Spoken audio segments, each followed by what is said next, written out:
नमस्कार दोस्तों, बहुत बहुत स्वागत है आप सभी का नो स्क्रिप्ट यूट्यूब चैनल में। दोस्तों, यहाँ पर समाज सेवा करने की जो आदत होती है ना, वो बहुत अच्छी होती है। बहुत सारे लोगों का भला हो जाता है, पर कोई इतनी समाज सेवा भी ना करे कि खुद के घर को धर्मशाला बना दिया जाए। यानी कि जो कोई आए मुंह उठाकर वहीं पर परमानेंटली शिफ्ट हो जाए।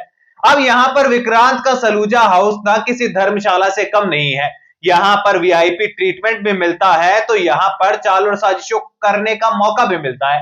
और अपकमिंग एपिसोड में भी ठीक वैसा ही है।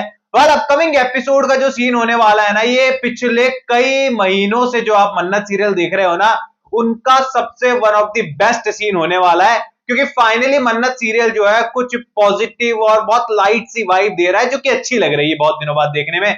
क्योंकि आउटडोर सीन बहुत कम हमें मन्नत में देखने को मिले हैं अब तक, जबकि इतनी बड़ी स्टार कास्ट है।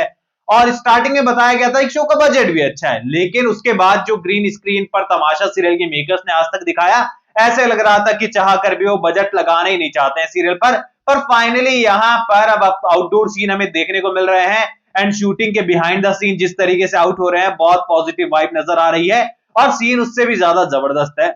वेल, यहाँ पर आप सभी को बता दूं कि काफी लोग कंफ्यूज हो रहे थे कि रजत भाई, आप वीडियो आखिरकार अपलोड कौन से चैनल पर करते हो? नो स्क्रिप्ट वाले चैनल पर करते हो कि रजत जैन वाले चैनल पर करते हो? तो देखो, दोनों चैनल पर जो है लगातार वीडियोस अपलोड हो रहे हैं। यहाँ पर वीडियोस दोनों जगह पर ही जो है अलग अलग अपलोड होते हैं, सेम वीडियो अपलोड बिल्कुल नहीं होता है। तो उस कंफ्यूजन में मत रहना, और कुछ ना कुछ नई अपडेट ही मैं आपको देने की कोशिश करता हूं। तो सपोर्ट दोनों चैनल पर ही बनाकर रखना है, क्योंकि दोनों चैनल मेरे ही हैं, आप लोगों के ही हैं, और हम लोगों को मिलकर ही दोनों चैनल को चलाना है। तो आप लोगों की एंगेजमेंट और आप लोगों की एक्टिविटी जितनी यहां जरूरी है, उतनी उस चैनल पर जरूरी है। और बस जरूरी है, आप लोग बहुत इंपॉर्टेंट हो यार। वेल, यहाँ पर आगे बढ़ते हैं कहानी की ओर। तुम बता दूं कि यहाँ पर दुआ जो है आधी रात को निकल चुकी है मुंबई की ओर, क्योंकि मॉर्निंग में मुंबई पहुंचना है। अगर ऑडिशन के लिए सेकंड राउंड के लिए टाइम पर नहीं पहुंची तो यहाँ पर नाम डिस्क्वालीफाई हो जाएगा। फाइनली यहाँ पर विक्रांत भाई साहब जो है पूरी तरीके से महादेव के दर्शन करने के बाद इंदौर पहुंच चुके हैं और वहां से फ्लाइट लेनी है मुंबई के लिए। लेकिन यहाँ पर फ्लाइट जो है वो पूरी तरीके से कैंसिल हो चुकी है। यानी कि ये कहें कि सीरियल के मेकर्स को लॉजिक का पता हो ना हो, लेकिन फिलहाल हमारे देश में इंडिगो के तरह जो क्राइसिस हो रखे हैं ना फ्लाइट्स के, वो अच्छी तरीके से पता और इसका फायदा उठा लिया उन्होंने। अब यहाँ पर जिस तरीके से रियल में फिलहाल फ्लाइटों का सीन चल रहा है, सेम टू सेम सीरियल के अंदर भी वैसा ही होने वाला है। यहाँ पर फ्लाइट कैंसिल हो जाने वाली है। अब यहाँ पर विक्रांत के लिए कॉमन सी सिचुएशन है, याशिका के लिए भी कॉमन सी ही सिचुएशन है। लेकिन ओ माय गॉड विक्रांत, ये क्या हो गया? ऐश्वर्या राय सिंह के लिए सिचुएशन नहीं है, क्योंकि उनका ऑरा तो वैसे ही नेगेटिव है, लेकिन उनको दूसरों का ऑरा पॉजिटिव करना है। अब फाइनली यहाँ पर डिसीजन होने वाला है कि हम तो बस से जाएंगे। यानी कि आप खुद सोचो, इतना बड़ा मिलियनेयर बिलियनेयर जो दिखाया है विक्रांत को, वो एक टैक्सी भी कर सकता था या फिर प्राइवेट कोई गाड़ी कर सकता था, मुंबई से यहाँ पर किसी को बुला भी सकता था। खैर चलो, उसमें वक्त लग जाता, लेकिन यहाँ पर कोई टैक्सी और बहुत सारे ऑप्शन होते हैं। यहाँ पर लोकल बस में विक्रांत को क्यों जाना, ये समझ नहीं आया। वेल, सीरियल के मेकर्स कुछ ना कुछ जो है इसका भी रीजन दिखा देंगे कि हड़ताल पे बैठ गए टैक्सी वाले, ये हो गया वो हो गया।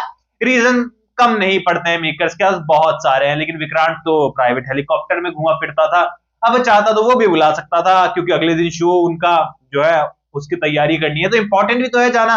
तो ऐसे में पैसे क्या देखने, विक्रांत को चले जाना चाहिए था, पर विक्रांत को लोकल में जाना है, क्योंकि वहां उसकी दुआएं, उसकी मन्नतें सब कबूल होने वाली है, क्योंकि अपनी बेटी से वो मिलने वाला है।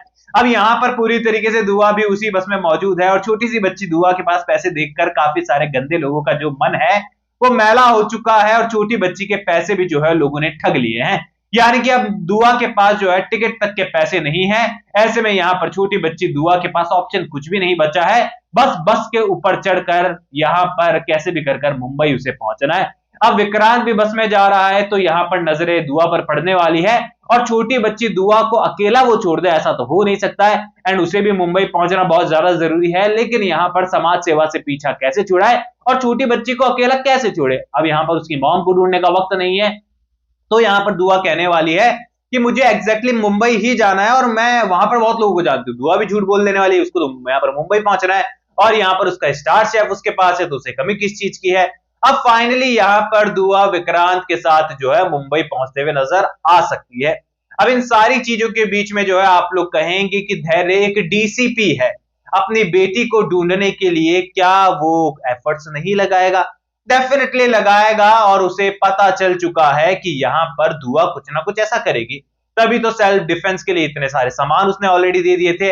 अब यहाँ पर जब दुआ मुंबई पहुंच चुकी है तो पीछे पीछे मन्नत के कदम भी लगने वाले हैं, क्योंकि यहाँ पर जहां दुआ वहीं पर मन्नतें हैं, और वहीं पर धैर्य भी होने वाला है। और दुबई की जगह पर मन्नत की गाड़ी जो है मुड़ने वाली है सीधे ही यहाँ पर मुंबई की ओर, और मुंबई में जाकर फाइनली मन्नत और विक्रांत का आमना सामना आपको देखने को मिलेगा। मुंबई में फिर से मन्नत के कदम जब पड़ने वाले हैं तो स्वप्न सदन चौल से लेकर, मेजबानी से लेकर, दावत शेफ का मंच और सलूजा हाउस सब कुछ हिल जाने वाला है, क्योंकि यहां पर याशिका हो, यहां पर मलिका हो, विशाखा हो, या फिर ऐश्वर्या राय सिंह, या फिर उसे आप आरजू बजाज कहें, इन सब की जमीनें जो है उनके पैरों तले खिसक जाने वाली है, क्योंकि उनकी लाइफ का सबसे बड़ा डर, उनकी लाइफ का सबसे बड़ा कांटा, उनकी लाइफ का सबसे बड़ा दुश्मन, उनकी लाइफ का सबसे बड़ा अपोनेंट जो कि उनकी जिंदगी को अकेला तबाह कर सकता है, वन एंड ओनली मन्नत उनकी लाइफ में रिटर्न कर चुकी है। ऐसे में यहां पर शो का अपकमिंग एपिसोड बहुत ही क्यूट, बहुत ही प्यारा होने वाला है, क्योंकि पिता और बेटी की मुलाकात बहुत इमोशनल, बहुत कमाल की होने वाली है। देन उसके बाद आउटडोर सीन बहुत कमाल के होते ही होते हैं। उसके बाद मन्नत और विक्रांत का सामना जो इसी सप्ताह हमें देखने को मिलेगा वो भी बहुत जबरदस्त होने वाला है। यानी कि ये कहें कि फिलहाल मन्नत सीरियल फिर से ट्रैक पकड़ते हुए नजर आ रहा है, और यहाँ पर 11 नंबर की टीआरपी रैंकिंग फिलहाल आई है मन्नत की। उम्मीदें हैं कि अपकमिंग वीक में भी कंसिस्टेंट बनी रहेगी और मन्नत रॉक करता रहेगा। बाकी आप लोग मुझे कमेंट सेक्शन में बताइए आप लोग कितने ज्यादा एक्साइटेड हैं। कोई भी सवाल है तो शेयर कर सकते हैं, सपोर्ट कर सकते हैं। इंस्टाग्राम पर भी लिंक डिस्क्रिप्शन में यूजर नेम नजर आ ही रहा है। सब्सक्राइब कर दीजिए चैनल नो स्क्रिप्ट को। मैं मिलूंगा आप सभी लोगों से अगले वीडियो में। जब तक के लिए बहुत बहुत धन्यवाद।